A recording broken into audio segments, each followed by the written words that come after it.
안녕하세요. 출근하는 마루코입니다. 오늘은 블렌딩 커피에 대해서 이야기를 해볼 거예요.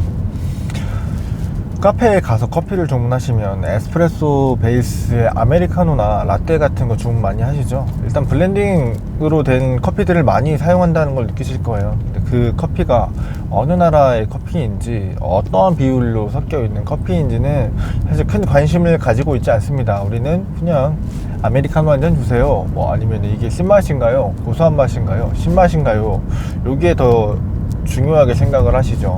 그러다 보니까 내가 먹는 이 블렌딩에 무슨 커피가 어떻게 들어가 있는지는 큰 관심이 없고요. 그 전체적으로 커피에서 느껴지는 그 뉘앙스만 중요하게 생각할 뿐입니다. 근데 이 블렌딩 비율이 한편으로는 굉장히 중요한 내용이라고 생각을 하실 수도 있는데, 크게 중요하지 않을 수도 있어요. 그 원두의 비율이라는 게 어떠한 비율로 섞었는지의 맛에 영향을 주겠지만, 블렌딩으로 커피를 만들었다라는 것 자체가 전체적인 그 블렌딩의 뉘앙스를 가져가겠다라고 하는 의도로 회사들에서 커피를 만든 거거든요. 아마 블렌딩 안에는 많은 커피들이 섞여 있을 거예요. 뭐 브라질이 있을 수도 있고, 콜롬비아가 있을 수도 있고요. 아니면은 뭐 에티오피아, 케냐, 뭐 인도 여러 가지가 섞여 있을 수 있습니다. 그 중에서 가장 많이 섞여 있는 비율이 가장 가능성이 높은 건 콜롬비아 아니면 브라질이에요. 브라질은 세계에서 가장 많은 생산량을 자랑하는 나라고요. 품질이나 맛들이 균일하고 많이 생산을 해내요. 생산량이 얼마나 중요하냐면, 저희 같은 작은 로스터리들이나 이런 회사들에서는 크게 중요하지 않을 수도 있습니다. 하지만 스타벅스나 전 세계 큰 프랜차이즈나 아니면 커피를 이용해서 RTD 음료를 만드는 회사들, 이런 데들은 내가 균일하게 비슷한 맛들을 내는 데에 있어서 뭐 수십 톤이 들어갈 수도 있고요. 1년 사용량이 수백 톤이 들어갈 수도 있습니다.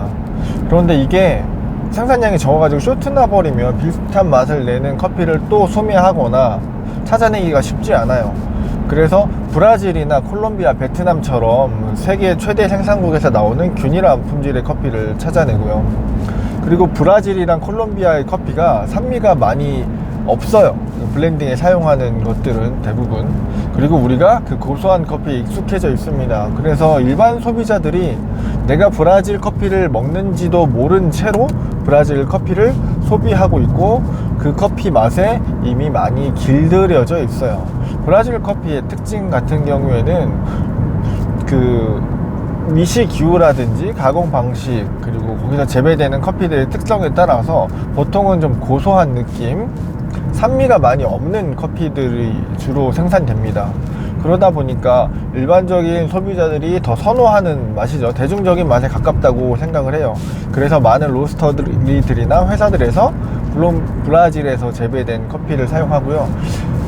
봉급이 많아요. 엄청나게 큰 농장에서 기계화된 작업들로 인해서 커피를 생산하다 보니까 상당히 저렴합니다. 가격이 싸다는 건 저희 같은 로스터리에서 쉽게 구매해 가지고 비슷한 수준의 커피를 공급할 수 있다는 거고요. 가격이 싸다는 건 우선 공급이 원활하지만 그게 그 생산단가가 많이 낮은 거예요. 일반적으로 뭐 품질이 좋은 커피를 판매하고 있는 파나마, 뭐 에티오피아, 코스타리카, 뭐 이런 나라들은 피커들, 커피를 따는 것들을 대부분 사람들이 많이 합니다. 인건비가 발생을 하고 생산량도 높지 않아요. 수확량도. 근데 브라질 같은 경우에는 기계를 사용해서 한꺼번에 기계로 수확을 해버리다 보니까 다 익은 커피, 좀 덜 익은 커피에 대한 구분이 많이 없이 쉽게 커피를 기계를 통해서 훑어가지고 따는 방식을 취합니다. 그러다 보니까 생산은 쉽게 빠르게 많이 하지만 덜 익은 체리들이라든가 이런 것들이 많이 섞여 있을 수 있어서 좀 고소한 느낌, 산미가 많이 없는 느낌들이 있고요. 이런 것들을 주로 사용하는 대기업에서 판매하는 원두커피에 익숙해진 우리들은 고소한 커피들이 입맛에 잘 맞고, 커피하면 산미가 없이 고소한 쓴 커피가 입맛에 맞다라고 생각을 할 수가 있어요. 그래서 뭐 생산해주는 공급력, 이런 것들과 생산을 하는 농부 피커들 간의 관계 때문에 가격이 형성되고, 그로 인해 우리가 익숙하게 받아들이는 커피들로 인해서 우리들은 산미가 없는 커피들을 더 선호하게, 익숙하게 더 생각을 하는 거겠죠. 그래서 콜롬비아, 브라질, 인도 이런 커피들이 주를 이루는 블렌딩 커피들은 그 안에서 비율이 미미하게 바뀔 수도 있습니다. 왜냐하면 그 가격이라든가 물량, 그 작황에 따라서 커피의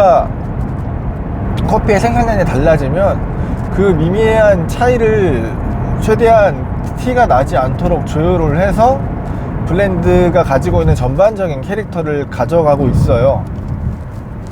그러다 보니까 큰 기업들에서는 브라질이나 콜롬비아의 커피를 사용하는 걸 더 선호하고요. 뭐 스타벅스나 이런 분들이, 그리고 스몰 로스터리도 가격적으로 본다면은 그런 커피들을 좀 좋아하겠지만, 아무래도 마케팅 요소라든지 내가 가져갈 수 있는 개성이라든가 이런 특별한 점들을 강조하기 위해서 브라질 커피를 잘 사용하지 않으려고 하는 경향도 있습니다. 작은 로스터리들은. 그래서 사람들이 많이 알고 있는 원두를 쓰는 게 조금 더 어필하기 좋잖아요. 예를 들어 우리가 흔히 TV에서 볼 수 있는 광고 중에서 대기업들이 많이 쓰고 있는 건 아라비카 커피라고 하는 얘기들을 많이 해서 요즘 많이 볼 수 있고, 뭐 에티오피아 예가체프 하면은 한 번쯤은 들어봤을 법한 이름이고, 콜롬비아 뭐 스프리모, 브라질 산토스 이런 것들은 사람들이 광고나 아니면은 그 카페에서 홍보하는 것들, 프랜차이즈에서도 쉽게 쓸 수 있는 문구이기 때문에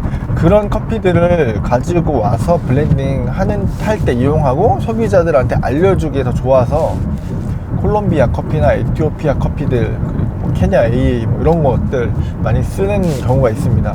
사실 품질이나 가격으로 보면 스페셜티 커피보다는 조금 저렴하면서도 맛들이 잘 표현되지 않는 것들이 있는데, 아무래도 일반적인 사람들이 스페셜티 커피만을 전문적으로 찾아서 드시지 않는 분들에게는 접근 가능한 가격과 진입장벽이 없는 가격과 그리고 어느 정도의 맛과 향을 보존을 함으로써 블렌딩 커피를 더 꾸준히 편차 없이 홍보하면서 소비자들한테 다가갈 수 있습니다. 오늘 같은 경우에도 저도 거래처에 가서 장비를 설치를 해드리고 커피를 소개해드리고 저희 커피를 세팅하고 왔는데, 커피를 테스트하러 오시는 그 사내에 있는 직원분들이 오셔서 커피를 드셔보세요.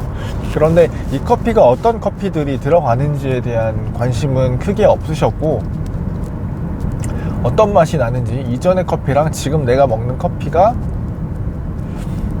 신지 쓴지 아니면 신 정도가 덜한지 아니면 농도가 진한지 연한지에 대한 관심을 더 많이 가지고 계십니다. 그래서 저도 원두가 어떤 원두가 들어갔고 로스팅 정도가 어느 정도가 되었는지에 대해서 설명도 드리고 왔지만, 그것보다 그분들이 더 일반 우리가 커피를 매일같이 데일리로 드시는 분들이 관심을 가지고 있는 사항은 커피의 농도가 진합니다, 뭐 연합니다, 아니면 쉬지 않아요, 뭐 요 정도라서 저희도 원두를 로스팅하고 브랜드를 만들어서 가져갈 때 있어서 한 3가지 정도, 콜롬비아, 과테말라, 케냐 정도의 블렌딩을 가지고 가고요. 브라질이랑 뭐 인도네시아 여러 가지 나라들의 블렌딩도 사용을 하고 있는데, 그 비율 그리고 그 지역에서 저희가 받아올 수 있는 가격, 그리고 작황의 상태, 가격 대비에 이 원두가 적합한지 이런 것들을 판단해서 블렌딩의 비율을 조금씩 바꿔주고 있어요. 웬만하면 그 비율을 가지고 있고 큰 틀에서 맛에 편차가 없게끔 테스트를 하고 장비로 농도를 재고 있지만, 이게 바뀔 수 있다라는 것은 어쩔 수 없는 거고, 자연 상태에서 나오는 농작물이다 보니까 그것들을 그때그때 대응하기 위해서 큰 회사들에서는 대량으로 생산을 해서 비슷한 품질의 커피들을 가지고 오는 것들을 많이 쓴다고 보시면 돼요. 여러분 웬만한 카페 가서 드시면 콜롬비아, 브라질, 뭐 인도네시아, 베트남 이런 거 커피들은 거의 다 여러분들이 모르게 다 드시고 있을 겁니다. 여러분들 뭐 RTD 커피라고 해서 이렇게 커피 우유 내지는 커피 초콜릿 뭐 이런 것들, 모든 것들 다 여러분들이 모르게 브라질이나 콜롬비아, 베트남의 커피들을 다 드시고 있을 거라고 생각을 하시면 돼요. 근데 이런 커피 말고 캐릭터가 좀 선명한 커피, 개성 있는 커피, 다양한 커피를 드셔보고 싶다 하시는 분들은 가서 싱글 오리진 커피, 한 지역에서 나와서 품종이나 가공 방식이 독특한 커피들, 핸드드립 커피를 한번 드셔보시는 것도 추천드립니다.